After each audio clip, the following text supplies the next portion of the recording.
A rival biker is chased down, shot, and stripped of his vest in broad daylight, and out of 16 men charged in connection with his murder, federal investigators, police chiefs, and reporters all keep circling back to exactly one name as the most dangerous man behind it.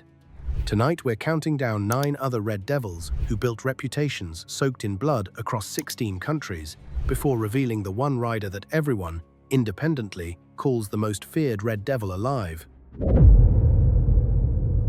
Number 10. Larry, Ronny, Caps Jr., The Armory. We start in North Carolina, in a clubhouse most of the public didn't know existed until the morning it got raided. Larry Ronny Caps Jr. ran the Cape Fear charter of the Red Devils Motorcycle Club, charter president. Not a prospect, not a hang-around the man in the room when decisions got made, the man whose name was on the clubhouse lease in every sense that mattered.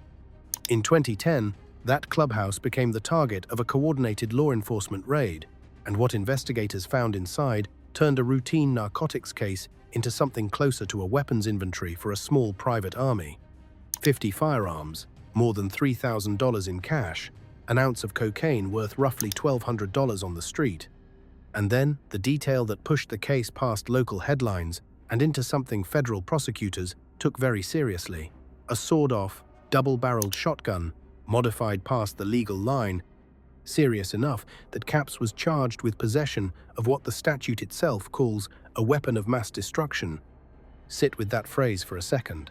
Not illegal firearm, not unregistered weapon. Weapon of mass destruction, the same legal classification used for explosive devices and chemical agents, applied here to a shotgun that had been cut down specifically to make it more concealable and more devastating at close range. Alongside that charge, Caps was hit with 6 counts of trafficking cocaine and 5 counts of manufacturing it. Here's the part that should actually worry you. 50 guns in one clubhouse isn't a personal collection, it's a supply line. Investigators who worked the case believed the Cape Fear Charter wasn't simply arming its own roster, it was functioning as a node in a wider weapons and narcotics network, feeding the broader Hells Angels operation across the Seminole Southeast. Caps didn't get caught with a pistol tucked into his jeans during a traffic stop. He got caught running what amounted to an armory, with the drug trade funding it and the Hells Angels' larger machine benefiting downstream. He sits at number 10 on this list because the violence here is implied rather than executed. There's no body attached to this particular case, no funeral, no grieving family giving statements to local news. But an arsenal like that doesn't exist to be admired on a wall. It exists to be deployed. The only reason it wasn't is that police got to the clubhouse before whatever it was being stockpiled forever happened. Ask yourself what a charter president actually needs 50 firearms for. Not personal protection, 1 or 2 guns covers that. Not hunting, not target practice, not a collection assembled over a lifetime of legal purchases. Investigators who built the case against Caps believed the answer was simpler and far more disturbing. Distribution. A clubhouse functioning as a depot, moving weapons out to other chapters, other members, other operations, as easily as it moved cocaine. The raid that took Caps off the street didn't just remove one man from circulation. It cut off a supply line that, left running, could have armed conflicts the public never even got to hear about. Number 9. Daniel Pegaro, the man they tried to kill first. Sometimes, the most dangerous man in a war isn't the one pulling triggers, it's the one important enough that the other side decides he has to die before anyone else does. In 2013, a Red Devils MC member named Daniel Pegaro was ambushed and shot. He survived the attack, sustaining injuries serious enough to make headlines in the biker press, but the attempt on his life wasn't random street violence, and it wasn't a robbery gone wrong. Investigators connected it directly to an escalating, ongoing war between the Hells Angels International Support Network, the Red Devils included, and the rival Bandidos Motorcycle Club, a rivalry that has left bodies scattered across multiple continents over the past 2 decades, from Scandinavia to Australia to the southern United States. Think about what that means in practical terms. Rival clubs don't burn a hit team on a nobody. An ambush takes planning. It takes surveillance, timing, a clean approach, and ideally a clean exit. Every one of those is a resource the attacking organization has to commit. And organizations don't commit resources to targets that don't matter. Pegaro wasn't a prospect washing motorcycles in a parking lot somewhere on the edge of the club's territory. Somebody on the Bandidos side of this war looked at the structure of the Red Devils operation and decided that removing him specifically was worth the very real risk of triggering a shooting war in broad daylight, in public, where it could easily have gone wrong for the shooters too. He survived. Not every name on this list can say that, and we're about to get to several who allegedly weren't on the surviving end of a gun battle, they were on the other side of it. But surviving an assassination attempt doesn't erase what the attempt itself proves, that somewhere inside the machinery of the Red Devils, Daniel Pegaro mattered enough to kill. In this world, being a priority target isn't a compliment. It's a mark that doesn't wash off, a reason to check your mirrors for the rest of your life, because the people who tried once rarely consider the job finished just because the first attempt failed. To understand why an ambush like this barely registers as unusual inside this subculture, it helps to zoom out. The Hells Angels and the Bandidos have been trading bodies in one form or another since at least the 1990s, when a brutal, multi-year war between the two organizations tore through Scandinavia, complete with anti-tank rockets fired at clubhouses and bombings that killed bystanders who had nothing to do with either side. That conflict eventually cooled, but it never fully ended. It simply migrated, flaring up again wherever the two organizations' territories happened to overlap next. Germany, the Netherlands, and eventually Australia, where Pegaro's ambush fits into a long, grim pattern of drive-by shootings, clubhouse arsons, and assassination attempts that Australian police have spent decades trying, and largely failing, to fully stamp out. Pegaro wasn't unlucky. He was simply standing inside a rivalry old enough to have outlived the men who started it. What makes a case like Pegaro's so difficult to close is the same thing that makes it so dangerous to live through. Nobody talks. Not the victim, who in this world has every incentive to handle things internally rather than hand police a head start on an investigation that could expose his own activities. Not the shooters, who melted back into a network built specifically to swallow people the moment things go wrong. The Bandidos Hells Angels conflict that very likely produced this ambush has simmered for decades across multiple continents without ever fully resolving, which means men like Pegaro don't get the luxury of believing the danger has passed just because the years go by quietly. In this war, quiet is often just the reload. Number 8. Johan F., the man whose motorcycle started a war, Belgium, 2009. This is the story of how pushing over a motorcycle nearly got an entire chapter killed, and very nearly did. Johan F. was president of the Red Devils chapter in Mouscron, a small town pressed right up against the French border. According to investigators, who later pieced the timeline together, the spark that ignited an open war between the Hells Angels Alliance and the rival Outlaws Motorcycle Club traces back to a single, almost absurdly, small act of disrespect. Members of the Outlaws pushed over a motorcycle belonging to Johan F. outside a venue where both clubs happened to be present. In outlaw motorcycle culture, that is never just vandalism.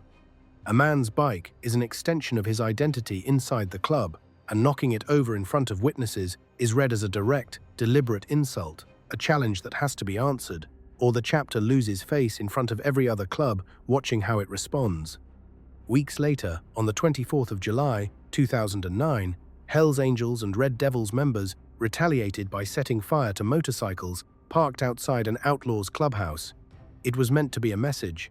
The Outlaws didn't read it that way. They read it as round one. On the 4th of October 2009, a combined force of Hells Angels and their Red Devils allies, Johan F.'s own Mouscron chapter among them, staged an armed raid on an Outlaws clubhouse in the city of Kortrijk. This wasn't a fistfight outside a bar. Shots were fired inside what should have been a defended position. 3 Outlaws members went down, wounded, before the attacking force fled into the night, scattering before police could close the net. By the time the case worked its way through Belgian courts, 6 Hells Angels and 2 Red Devils were convicted of attempted murder, with sentences ranging from 5 years all the way up to 20. A confrontation that began with a tipped-over motorcycle outside a bar ended with men spending up to 2 decades behind bars, and it set a precedent that has never fully left the Belgian underworld. The Red Devils do not absorb disrespect quietly. They escalate it, and when they escalate, people get shot. Johan F. didn't necessarily fire every round that night inside that clubhouse. Presidents very rarely do the actual shooting themselves. But in this world, the man who runs the chapter is the man who decides, implicitly or explicitly, whether an insult gets answered with words or with a coordinated armed raid on a rival's home turf. On the 4th of October 2009, his chapter chose the raid, and 3 men went down because of it. It's worth pausing on just how fast this escalated. A motorcycle gets pushed over. Within weeks, motorcycles are being burned outside a clubhouse in retaliation.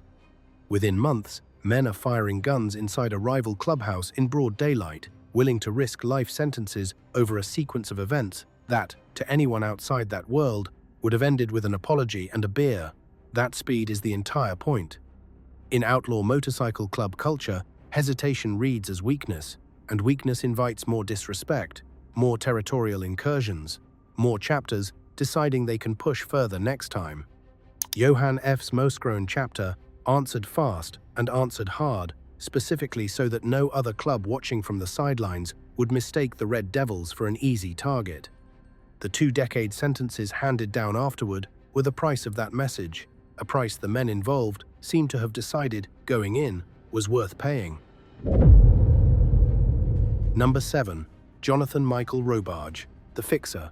Not every dangerous man in this world carries a gun on the night it matters.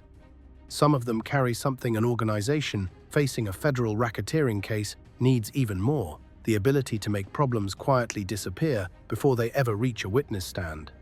Jonathan Michael Roarge, 40 years old, out of Orlando, doesn't fit the profile of the men we've already covered, and that's exactly what makes him worth including.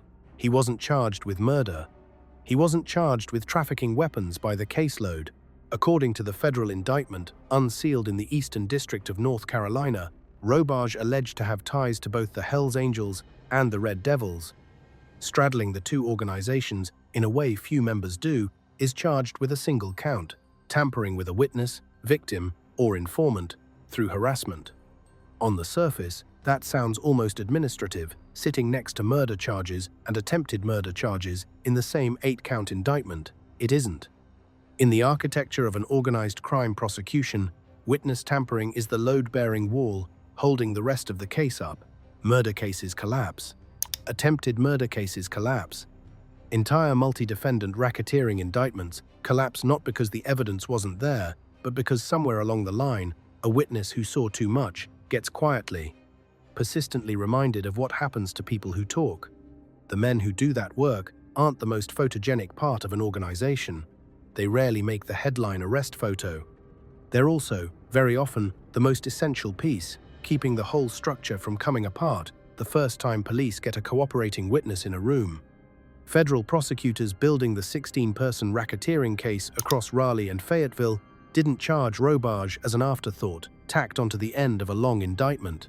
They charged him because somewhere in the chain connecting a New Year's Day murder to a parking lot shooting 7 months later, somebody had to make absolutely certain the wrong people stayed quiet at the wrong moments, and prosecutors allege that somebody was him. If convicted, he's facing up to 3 years in federal prison. That number, frankly, tells you almost nothing about how much structural damage a man in that role can do to an entire investigation before the law ever manages to catch up with him.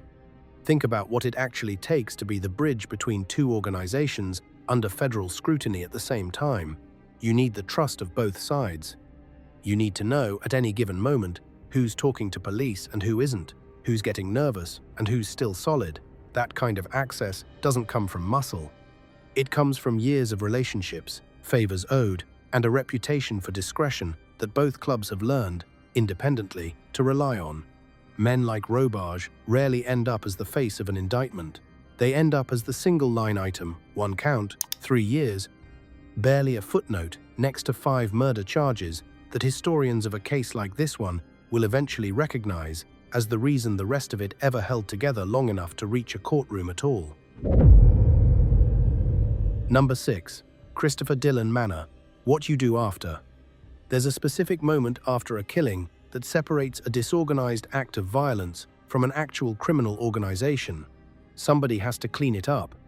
Somebody has to make sure evidence disappears, the right people leave town, and the story holds together under pressure. That work isn't glamorous. It rarely makes the news on its own. It's also exactly how an organized crime enterprise stays organized instead of collapsing into chaos the moment something goes wrong in public. Christopher Dillon Manor, 28 years old, of Fayetteville, North Carolina, is alleged to have been a member of the Red Devils MC on January 1st, 2023.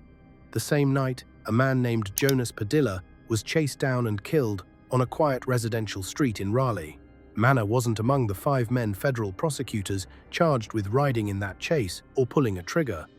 He was charged with something different and, in its own way, just as damning, accessory after the fact, allegedly helping in the aftermath of a killing that had already happened by the time he got involved. Standing alongside him in that same charge is Robert Scott Brown, 62 years old, a member of the Hells Angels, proof, if you needed it, that this wasn't some panicked, improvised cleanup job dreamed up by a couple of frightened young men. This was, according to the indictment, a coordinated response involving members across both organizations and across a 34-year age gap, an instinct so deeply practiced inside the club's culture that it crossed generational lines without anyone needing to ask twice. Each man charged as an accessory after the fact faces up to 15 years in federal prison if convicted. 15 years doesn't sound like the punishment for murder, because legally, it isn't. It's the punishment for proving, in the hours after a body hit the ground on a residential street in Raleigh, that the organization around it knew exactly what came next and moved to protect itself without missing a beat. What the Manor and Brown charges reveal, more than almost anything else in this indictment, is how little daylight separates the Hells Angels from the Red Devils when it actually matters. These weren't men coordinating across rival organizations under tense, careful diplomacy. According to prosecutors, they moved as a single unit the moment things went wrong. A 28-year-old support club member and a 62-year-old full-patch Hells Angel working from the same playbook without needing to compare notes. That's not the behavior of 2 separate clubs that happen to get along. That's the behavior of one organization wearing 2 different patches, and it's exactly the argument federal prosecutors built their entire racketeering theory around. Number 5. Tyler, Snow, Grysom. Now we get to the names federal prosecutors say were actually on the road that night, riding toward a man who never saw them coming. Tyler Scott Grysom, street name Snow, was 31 years old, living in Warrenton, North Carolina, when his name appeared on an arrest warrant alongside 4 others: murder, robbery with a dangerous weapon, conspiracy to commit robbery with a dangerous weapon. Under North Carolina law, every one of those charges can carry the death penalty or life without the possibility of parole. At his first court appearance, Grysom asked to hire his own attorney instead of accepting a court-appointed one. The judge granted the request and ordered him held without bond anyway. According to investigators, on the evening of the 1st of January 2023, 5 Red Devils riders, Grysom, allegedly among them, were moving in a pack along Creedmoor Road in Raleigh when they spotted Jonas Padilla, a member of the rival Pagans Motorcycle Club, riding his own bike nearby.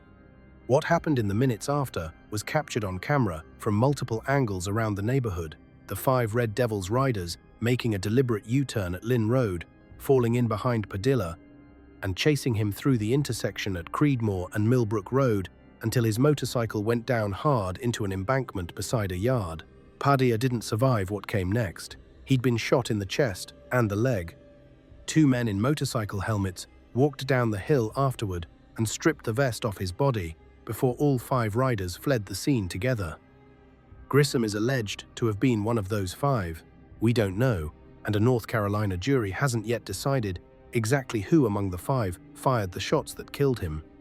What the federal indictment alleges is that Grysom rode in that pack, took part in that chase, and fled that scene as part of a coordinated unit alongside 4 other men, all of whom, nearly 2 years later, would be jointly charged with murder in aid of racketeering, a federal offense that carries a mandatory life sentence with no parole if a jury convicts.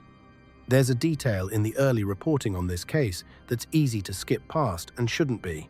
For the first 2 days after Padilla died, Raleigh police weren't even treating his death as a homicide. Neighbors heard a crash and gunfire, but the initial public framing was a motorcycle accident, a tragic but ordinary loss of life on a residential street. It was only after investigators started pulling camera footage from surrounding properties, piecing together the U-turn, the chase, the embankment, and the missing vest, that the case flipped from accident to homicide to, eventually, a 5-man murder indictment. Grysom's request to hire his own lawyer rather than accept a court-appointed one is a small detail, but it's the kind of decision that speaks to resources, to connections, to a man who, even sitting in a jail cell facing a capital charge, wasn't without options. Number 4. David 007 Stevens. The youngest man charged in the killing of Jonas Padilla goes by a call sign straight out of a spy thriller, and there's nothing remotely glamorous about why investigators say he earned it. David William Stevens was 26 years old, living in Spring Lake, North Carolina, when investigators allege he rode with the 5-man pack that chased Padilla down on the afternoon of January 1st, 2023. Like the others, he's charged with murder, robbery with a dangerous weapon, and conspiracy to commit robbery with a dangerous weapon at the state level. And like the others, he's facing the death penalty or life without parole if a North Carolina jury convicts, stacked on top of a federal charge of murder in aid of racketeering that carries a mandatory life sentence on its own. What separates Stevens from being just another name on a long indictment is the security posture investigators and court officials took specifically around him. According to local reporting from his first court appearance, officials kept Stevens and Grysom physically separated from the rest of the group, not as a scheduling courtesy, but because of what was described as an active security risk. 2 of the 5 men accused of murdering Jonas Padilla together couldn't safely occupy the same holding area while waiting to be formally arraigned, a detail that tells you something about the tension running underneath a case, where alleged co-defendants may not entirely trust one another to stay quiet. A capital defender was appointed to represent him. His next court date was set.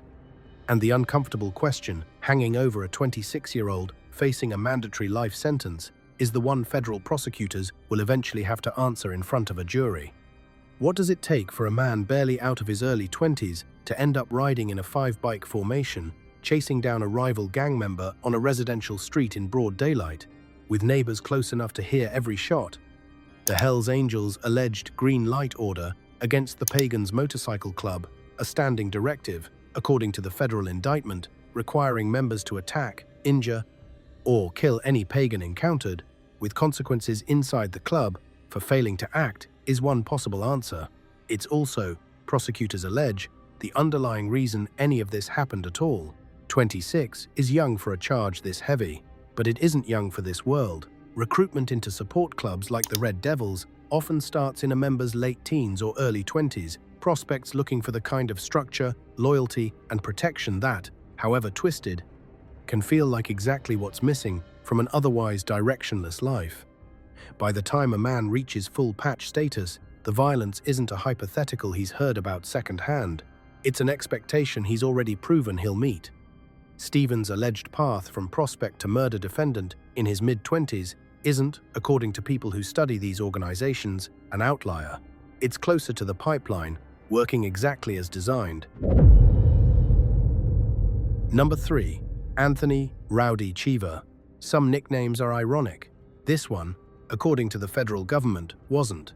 Anthony Edward Chver, 34 years old, of Garner, North Carolina, is alleged to be a member of the Red Devils Motorcycle Club and one of the 5 men who chased down and killed Jonas Padilla on the 1st of January 2023. Like the rest of the pack, he's charged with murder, robbery with a dangerous weapon, and conspiracy to commit robbery with a dangerous weapon, charges that carry the death penalty or life without parole under North Carolina law and federally. Murder in aid of racketeering, which carries a mandatory life sentence upon conviction with no path to early release. Chver's case sits inside a much wider picture that investigators spent close to 2 years assembling before the federal indictment was ever unsealed. U.S.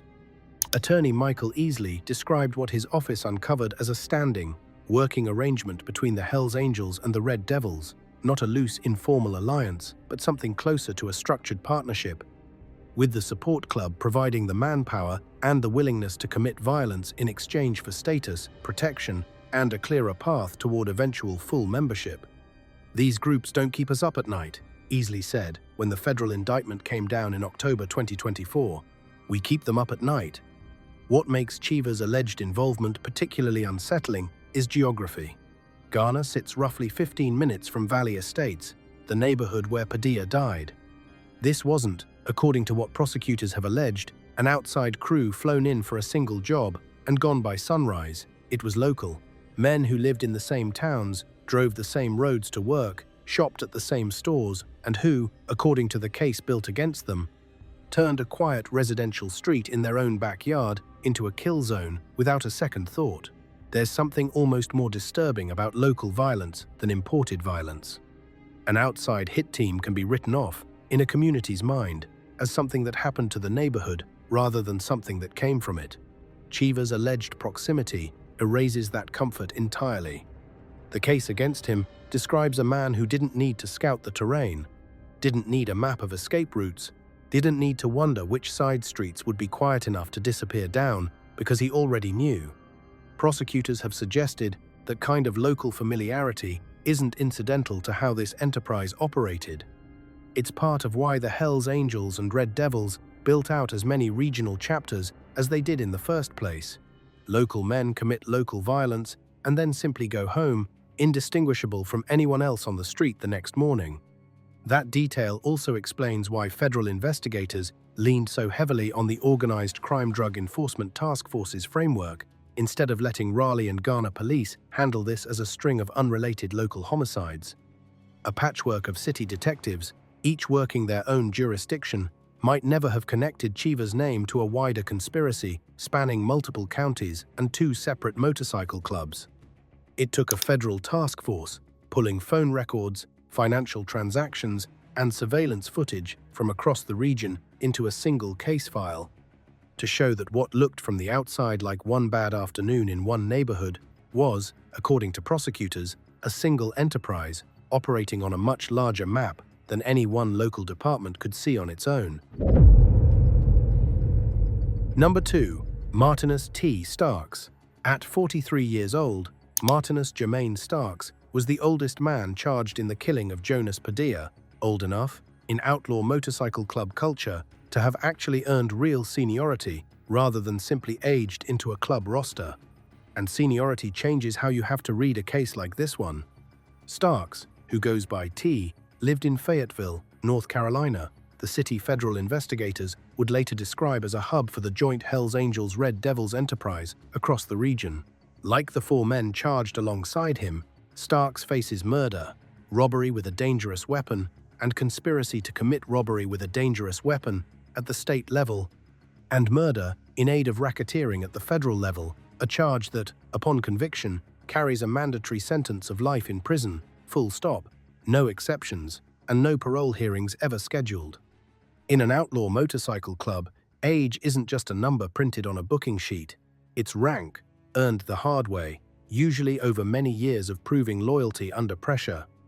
A 43-year-old riding in a coordinated 5-man formation alongside members a decade or more, his junior is not, in the structure of these organizations, typically there to take orders from the youngest man in the group. Federal prosecutors haven't publicly assigned an internal hierarchy to the 5 men charged in Padilla's death. The indictment treats all 5 as equally responsible, facing identical charges with no distinction drawn between them on paper. But anyone who has spent time studying how these clubs actually function will tell you the same thing. The older, more senior man, riding alongside younger members during a planned, coordinated action involving deadly violence, is rarely there as extra muscle. He's there because the younger members needed someone whose judgment, experience, and silence the club had already learned to trust completely. Starks was arrested in Fayetteville.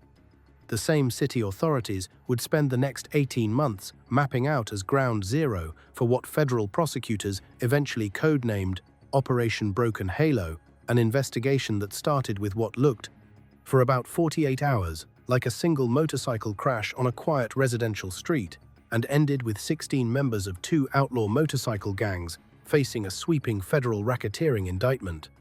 It's worth noting what Stark's alleged presence in this case does to the narrative the defense will almost certainly try to build at trial.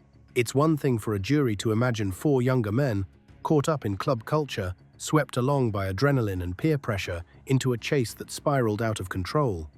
It's a much harder story to tell, with a 43-year-old veteran member riding in the same formation. Prosecutors don't need to prove premeditation came from any one rider. Specifically under a conspiracy and racketeering theory, the law treats the group's coordinated action as the crime, regardless of which individual hand pulled which trigger. But juries respond to narrative as much as they respond to evidence, and the presence of the oldest, most senior man in the group, allegedly riding shoulder to shoulder with the rest, makes the out-of-control kid's defense considerably harder to sell. Number 1. Vidal Hooty. Read the most feared red devil in the world. Every official document released in connection with the killing of Jonas Padilla lists 5 names: the arrest warrants, the federal indictment, the Department of Justice press release, the local news coverage, the court dockets. Every single one of them, independently, lists the same name first. Vidal Rashad Reed, street name, Hooty, 31 years old. And here's the detail that should genuinely stop you. Unlike Starks, unlike Chver, unlike Stevens, unlike Gryom, Reed didn't live anywhere near Raleigh or Fayetteville. According to federal records, his listed residence was Columbus, Mississippi, more than 700 miles away from where Jonas Padilla died. Sit with that for a second. 4 of the 5 men charged with murdering Jonas Padilla lived within a short drive of where it happened. They were neighbors, in the loosest sense, men who worked, rode, and drank in the same towns. Reed didn't. He was hundreds of miles from home, embedded inside a North Carolina chapter of the Red Devils Motorcycle Club. When investigators allege he rode at the front of the 5-bike formation that chased Padilla down on the afternoon of the 1st of January 2023, here's what the case file, reconstructed from camera footage across multiple properties in the neighborhood, says happened. Just after 5 in the afternoon, neighbors near Bayberry Lane and Fawndale Drive in Raleigh's Valley Estates neighborhood heard what sounded like a motorcycle crash, followed almost immediately by gunshots. For the first 48 hours, Raleigh police treated the call as exactly what it looked like from a distance: a traffic accident, a man thrown from his bike, rushed to the hospital. It was only days later that investigators confirmed what some neighbors who recognized the victim had already quietly suspected. This was a homicide, and the man who died was Jonas Padilla, 37 years old, a member of the rival Pagans Motorcycle Club. The fuller picture is colder than that initial report ever suggested. 5 Red Devils riders, Reed allegedly among them, were spotted on camera heading north on Creedmoor Road. They made a deliberate U-turn at Lynn Road and started heading back south, retracing their own path. As they approached the intersection of Creedmoor and Millbrook, Padilla turned onto Creedmoor from Millbrook Road on his own motorcycle, riding directly into their path, almost certainly with no idea what he'd just ridden into. The 5 Red Devils gave chase immediately. Padilla's bike went down an embankment into a yard. He'd been shot in the chest and in the leg. 2 men in motorcycle helmets walked down the hill afterward and removed his vest from his body, a deliberate, almost ceremonial act in outlaw motorcycle culture, stripping a dead rival of the very patch that marked him as the enemy before all 5 riders fled the scene together on their motorcycles, vanishing into the same neighborhood streets they'd just turned into a crime scene. Raleigh's police chief didn't soften the language when the 5 men were first arrested at the state level just days into January 2023. Through the diligent efforts of our investigators, Chief Estella Patterson said at the time, "The Raleigh Police Department apprehended and removed 5 dangerous criminals from the streets of our city. Reed's name was first on that list, too. First on the arrest warrant, first in the press release, first in nearly every account that followed." It took federal prosecutors until October 2024, close to 2 years of building a case, methodical enough to survive a federal trial, to formally indict all 5 men on charges of murder in aid of racketeering, an offense that carries a mandatory life sentence with absolutely no possibility of parole if a jury convicts. The federal indictment also separately charges Reed with discharging a firearm during a crime of violence, resulting in death, a count that on its own can carry a sentence up to and including life in prison. So why does Reed sit at number 1 on this list, ahead of 4 other men charged with exactly the same crime? Strip away the legal language for a second and look at what the case actually describes. A man traveled roughly 700 miles from Mississippi specifically to embed himself inside a North Carolina chapter of an organization that federal prosecutors say operates under a standing green light order to attack, injure, or kill rival club members on sight. He's alleged to have ridden at the front of a 5-bike formation that turned a residential intersection into a crime scene in broad daylight, close enough that neighbors heard every part of it unfold from their own backyards. And in every official record produced since that afternoon, local, state, and federal, his name appears first, consistently, across documents written by different agencies that had no reason to coordinate how they listed names. That's not an accident of alphabetical order either. Reed's surname doesn't even place him first alphabetically among the 5 men charged. Chver does, if anyone was simply listing names that way. Prosecutors, investigators, and reporters across more than a dozen separate documents, written months and even years apart, independently led with Reed's name anyway, in an organization built on the principle that the foot soldiers absorb the legal risk, so the leadership above them never has to. The man whose name keeps surfacing first, again and again, across documents nobody coordinated, usually isn't there by chance. There's also the question nobody outside the case file can fully answer yet. Why Mississippi? Why would a man uproot his life, cross state lines, and plant himself inside a chapter hundreds of miles from anything resembling home? Federal investigators haven't laid out a public answer, and we won't pretend to know one for certain, either. Speculating about a defendant's private motives beyond what the record supports isn't something we're going to do here. But in outlaw motorcycle club culture, members occasionally get moved, voluntarily or otherwise, to chapters that need reinforcement, whether that's manpower for an escalating conflict, fresh faces unknown to local rivals and local police, or simply loyalty, the home chapter trusted enough to lend out.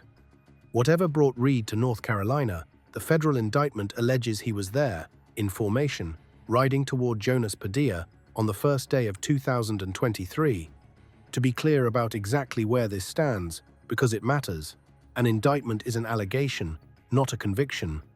Reed, like the 4 men charged alongside him, is presumed innocent unless and until a jury says otherwise in a court of law, and as of this video, no trial has produced a verdict in this case.